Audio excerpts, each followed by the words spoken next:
नमस्कार दोस्तों, ये video editorial compilation for mains का पार्ट है। आप प्लेलिस्ट में जाके एडिटोरियल की वीडियोस पेपर वाइज और टॉपिक वाइज देख सकते हो। और अगर आप दिसंबर 2019 के बाद की वीडियोस को देखना चाहते हो तो वीडियो के नीचे मौजूद ज्वाइन बटन की सहायता से आप मेंबरशिप को ज्वाइन कर सकते हो। चलिए डिस्कशन स्टार्ट करते हैं। आप जीएस पेपर 2 के इस टॉपिक से आर्टिकल को रिलेट कर सकते हो। ये आर्टिकल लिखा गया है महेश सचदेव के द्वारा।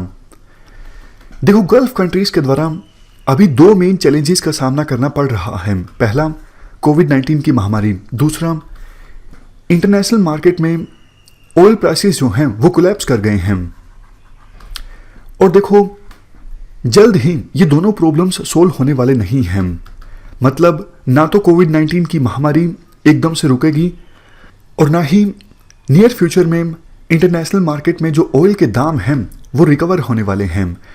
हम देखो गल्फ रीजन की बात इसलिए कर रहे हैं क्योंकि गल्फ कंट्रीज के साथ हमारे रिलेशंस काफ़ी अच्छे हैं।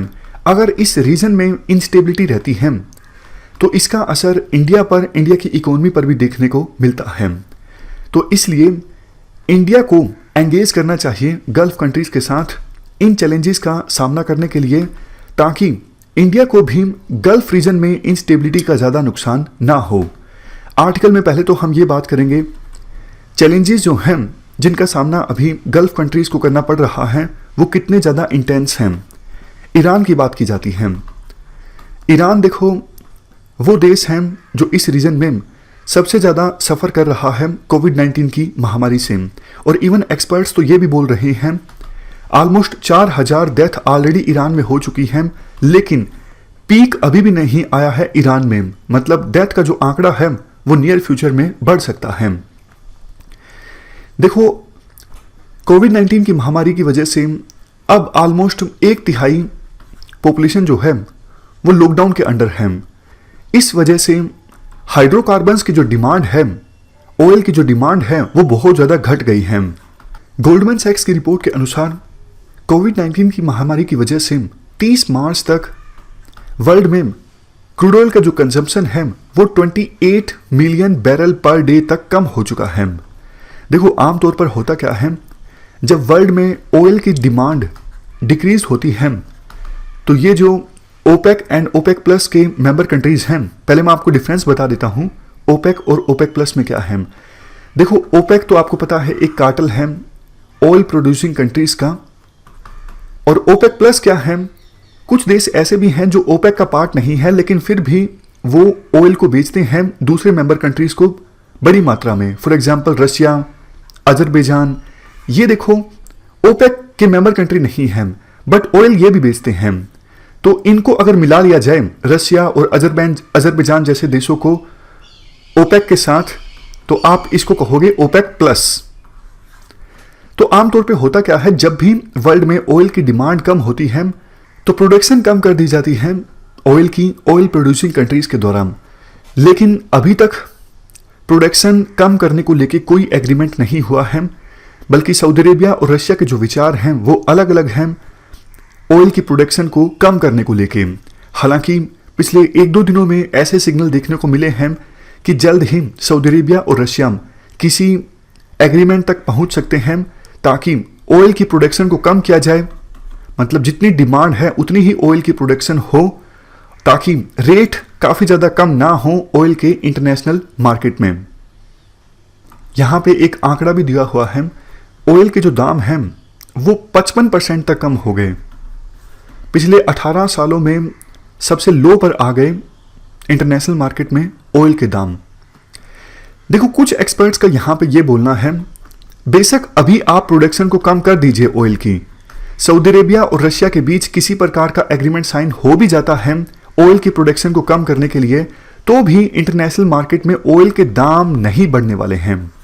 क्यों?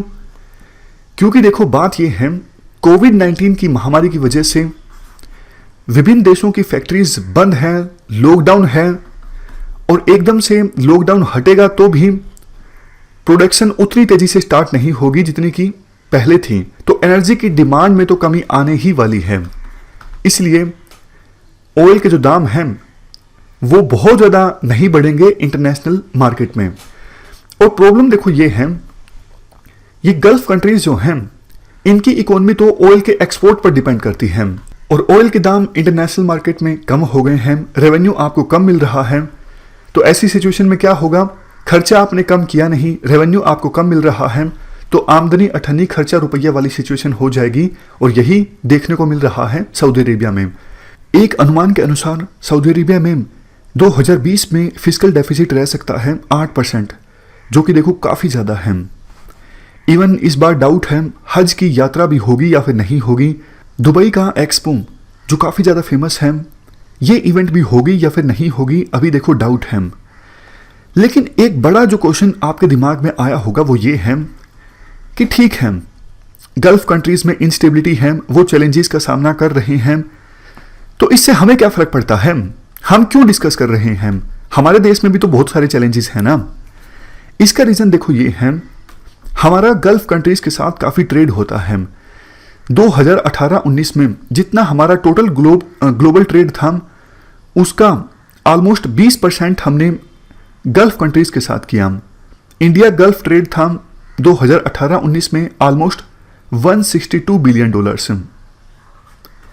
इसमें $75 बिलियन का हमने क्रूड ऑयल और नेचुरल गैस गल्फ कंट्रीज से इंपोर्ट किया, जो कि हमारी टोटल रिक्वायरमेंट का ऑलमोस्ट 65% था। मतलब जितना क्रूड ऑयल और नेचुरल गैस हमें चाहिए, 2018-19 की हम बात कर रहे हैं, तो 65% हमने गल्फ कंट्रीज से इंपोर्ट किया और 35% दूसरे देशों से, जैसे वेनेजुला या फिर और दूसरे अफ्रीकन कंट्रीज जहां से हम थोड़ा बहुत इंपोर्ट करते हैं। दूसरा रीज़न, हम चिंतित हैं गल्फ कंट्रीज में इंस्टेबिलिटी की वजह से। देखो, हमारे बहुत सारे एक्सपैट्रिएट्स वहाँ पर रहते हैं, मतलब भारतीय लोग जो वहाँ पर गए हुए हैं काम करने के लिए। ऑलमोस्ट 90 लाख भारतीय लोग गल्फ कंट्रीज में रहते हैं, वहाँ पे काम करते हैं, और वो हर साल ऑलमोस्ट $40 बिलियन की रेमिटेंस घर भेजते हैं। इवन देखो, बहुत सारे इंडियंस ऐसे हैं जिन्होंने गल्फ कंट्रीज में इन्वेस्ट करके रखा है, और गल्फ कंट्रीज के बिजनेसमैन भी इंडिया में या तो उन्होंने इन्वेस्टमेंट काफ़ी की है या फिर प्लान कर रहे हैं। तो अगर इस रीजन में कुछ गलत होता है तो उसका असर इंडिया पे भी पड़ता है और इंडिया की इकोनॉमी पर भी पड़ता है। जैसे अगर गल्फ कंट्रीज की इकोनॉमिक सिचुएशन खराब होती है, मान लीजिए उनको ऑयल से कम रेवेन्यू मिलता है, तो एक तरफ देखो इंडिया को यह फायदा हो सकता है, इंडिया को सस्ता तेल मिल रहा है, तो इंडिया का फिस्कल डेफिसिट कम हो सकता है, करंट अकाउंट डेफिसिट कम हो सकता है। बट इसका सीधा सीधा नुकसान ये होगा कि गल्फ कंट्रीज के साथ हमारा बायलैटरल ट्रेड कम हो जाएगा, हम कम एक्सपोर्ट कर पाएंगे गल्फ कंट्रीज को। दूसरा, इसका सीधा सीधा नुकसान ये होगा, चूंकि गल्फ कंट्रीज की इकोनॉमिक सिचुएशन खराब होगी, वहां पे फैक्ट्रीज बंद होंगी, तो बहुत सारे भारतीय जो गल्फ कंट्रीज में काम करने के लिए गए हुए हैं वो रेमिटेंस भेजना बंद कर देंगे, रेमिटेंस हमें कम मिलेगी। चलो, इसको भी हम झेल जाएंगे।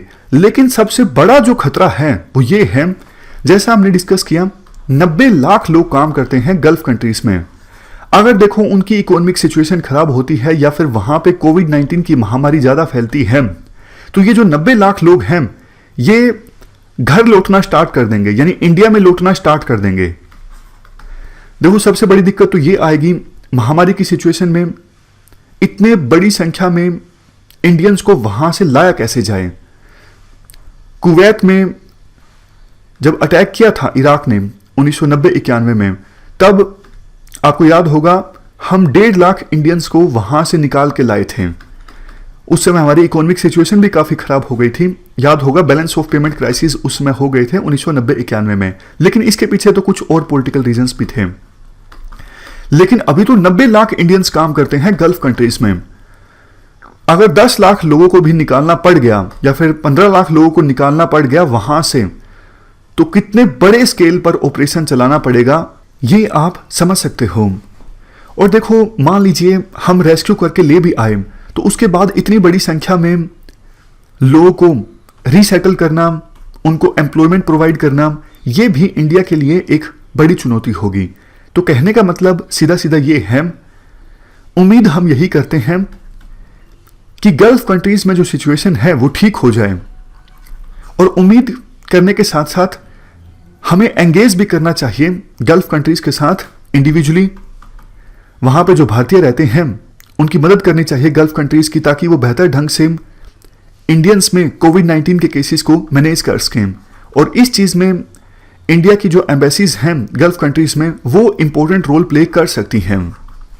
इसके साथ साथ हमें यह भी चाहिए कि दूसरे क्षेत्रों में भी गल्फ कंट्रीज के साथ जो कोऑपरेशन है उसे इंक्रीज कर दिया जाए, जैसे health care, pharmaceutical research, production, petrochemical complex, infrastructure establish करना इंडिया में और थर्ड कंट्रीज में, agriculture, education, skilling, bilateral free zone establish करना अरेबियन सी कोस्ट के साथ। तो ये कुछ एरियाज हैं जहां पे कोऑपरेशन को और ज़्यादा इंक्रीज किया जा सकता है इंडिया और गल्फ कंट्रीज के द्वारा, ताकि ग्रोथ के जो ड्राइवर्स हैं वो सिर्फ 2-3 चीज़ों पर डिपेंड ना करें, ऑयल या फिर रेमिटेंस। इन सब क्षेत्रों में कोऑपरेशन होगा तो ग्रोथ जो है वो डाइवर्सिफाइड होगी, डिपेंडेंसी जो है पर्टिकुलर एक सेक्टर पर वो कम होगी। ये पूरा आर्टिकल हमने डिस्कस किया इंडिया और गल्फ कंट्रीज के साथ रिलेशंस से संबंधित। इस डिस्कशन में फिलहाल इतना ही है। Thank you very much for discussion.